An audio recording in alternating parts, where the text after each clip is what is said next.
Hey guys! Hoje nós vamos analisar mais uma cena da série Stranger Things, agora comparando a versão original em inglês com a dublagem em português. Ah não, de novo?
A cena que nós vamos analisar hoje é uma cena do episódio 4 da quinta temporada, que a Robin ela dá a sugestão deles fazerem túneis para salvarem as crianças do Vecna. Mas antes da gente falar especificamente sobre a cena, eu quero comentar com vocês uma expressão em inglês que é Tom, Dick and Harry. Tom é o apelido para Thomas. Dick é o apelido para Richard. E Harry é o apelido de Henry. Esses três apelidos, eles são normalmente utilizados juntos, como em português a gente fosse usar fulano, ciclano e beltrano, sabe? Quando a gente está falando sobre pessoas no geral. Esses três nomes são muito comuns e eram muito comuns antigamente também, principalmente na Inglaterra medieval. Então esses três nomes viraram palavras genéricas para se referir à população como um todo. A Robin fala sobre esses três nomes, Tom, Dick e Harry, que aparecem no filme The Great Escape, que em português o título é Fugindo do Inferno. Agora vamos analisar exatamente o que ela falou nessa cena. All before anyone notices they're gone. Dick. What? What? Oh. Sorry, did I say that out loud? I thought I was talking in my head, but... Então aqui a gente percebe que, do nada, a Robin falou Dick. E isso assustou todo mundo. Mas por que esse Dick é apenas o apelido para Richard? Na verdade, Dick tem um outro significado. É o apelido de Richard e é mais ou menos o que em português a gente tem pro sobrenome Pinto. que é um sobrenome utilizado, né, pelas pessoas que também se refere a... né, você sabe. E além disso, a palavra dick também pode ser utilizada como um xingamento. Quando a gente está chamando alguém de dick, a gente está chamando aquela pessoa de otário, né? Enfim, é mais ou menos nesse sentido. Então por isso quando ela fala dick, ele chama a atenção de todo mundo e todo mundo acha meio estranho. You guys know Tom, Dick, and Harry, right? Seriously? None of you have seen The Great Escape? Então, aqui, ela pergunta se eles conhecem Tom, Dick and Harry e pergunta se ninguém viu o filme The Great Escape, né, que é o filme que eu comentei anteriormente. Well, basically, it's about these POWs. Ela começa falando, basically, it's about these POWs. E eu já quero comentar que ela fala POWs, que significa Prisoners of War, prisioneiros de guerra. Right? And they're stuck in a barracks just like this one, and they need to escape. So they dig these tunnels, and they call their tunnels Tom, Dick, and Harry. Então aqui ela está falando que eles são prisioneiros de guerra e eles estão presos e para escapar eles cavam 3 túneis. E eles chamam cada um dos túneis de Tom, Dick and Harry. E eles usam esses nomes aleatórios porque, como eu falei anteriormente, são nomes muito comuns em inglês. É como se a gente chamasse de fulano, ciclano e beltrano. They have to hide the tunnels from the Nazis, so they put Tom in this dark corner, and they put Harry under the stove, and they put Dick in the washroom. And personally, for us, I like Dick. Oh, and sorry, the washroom, I actually don't even... Never mind.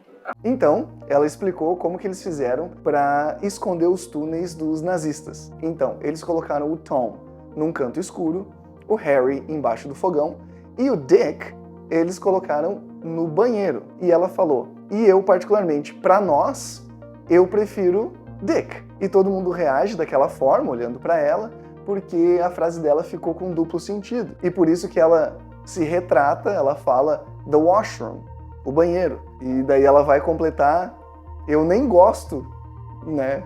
Porque quem assiste a série sabe que, né? Enfim, essa parte não precisa ficar, né, explicando, né?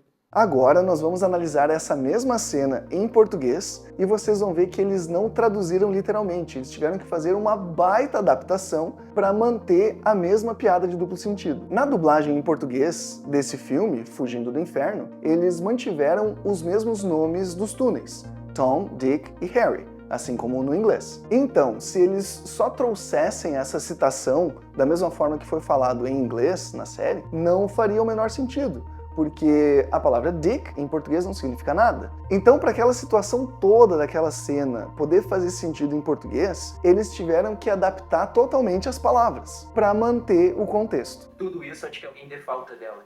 Pau. Quê? O quê? Ah, foi mal. Eu falei em voz alta, eu achei que tinha falado na minha cabeça. Mas vocês conhecem as rotas do pau, pedra e fogo, né? Sério? Nenhum de vocês viu aquele documentário? Então aqui eles adaptaram para pau, pedra e fogo. E quando ela faz a referência, ela fala aquele documentário. Então, na verdade, esse documentário não existe, né? Isso foi apenas uma adaptação para essa cena. E tudo isso para manter a piada de duplo sentido, porque uma das palavras é pau. Vamos lá. É sobre uns prisioneiros de guerra, tá? E pra passar o tempo, eles jogam esse jogo, que é tipo um pedra, papel, tesoura. Então resolvem fugir, cavam 3 túneis e chamam eles de pau, pedra e fogo, que são os elementos da versão deles. E ela fala nessa parte que nesse documentário eles também cavam túneis, eles também são prisioneiros de guerra, só que eles jogam um jogo que é parecido com pedra, papel e tesoura, e eles usam pau, pedra e fogo, que são os elementos que eles usam nesse jogo. Eles fazem um túnel pedra em um canto escuro, um túnel fogo embaixo do fogão, e o pau ficou no banheiro. E eu acho que, pro nosso caso, eu gosto do pau. Foi mal. O banheiro, eu, inclusive, nem gosto. Esqueci. Quando ela falou que gosta do pau, E quando ela falou, eu gosto do pau, no sentido que ela gosta do túnel, né? Como é que eu vou falar essa parte, cara?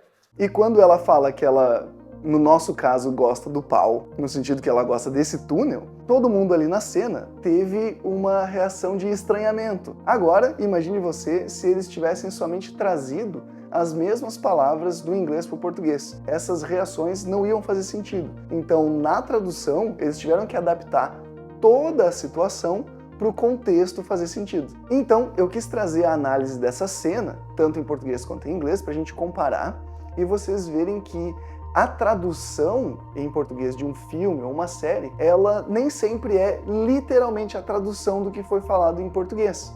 Ops, do que foi falado em inglês. Então, o que eles fazem com a tradução dos filmes e séries é muito mais do que só traduzir. É adaptação do contexto, que é isso que a gente deve fazer sempre quando a gente está traduzindo qualquer idioma para outro. E por isso também, eu sempre aconselho os alunos a assistirem em inglês para ter uma experiência mais próxima do que foi imaginado originalmente pelos produtores, e não a adaptação da dublagem. E escreva aqui nos comentários se você assistiu essa série em inglês ou em português. Deixa o like, compartilhe esse vídeo com seus amigos que também são fãs de Stranger Things, se inscreve no canal, ativa o sininho para receber mais conteúdos como esse. E se você vai viajar para o exterior e ainda não se sente confiante na hora de se comunicar em inglês, conheça o curso Go On Inglês Prático para Viagens Internacionais. Acesse o site teachercandido.com.br e saiba mais. So, thank you very much and see you next week. Bye bye! Eu gosto do pau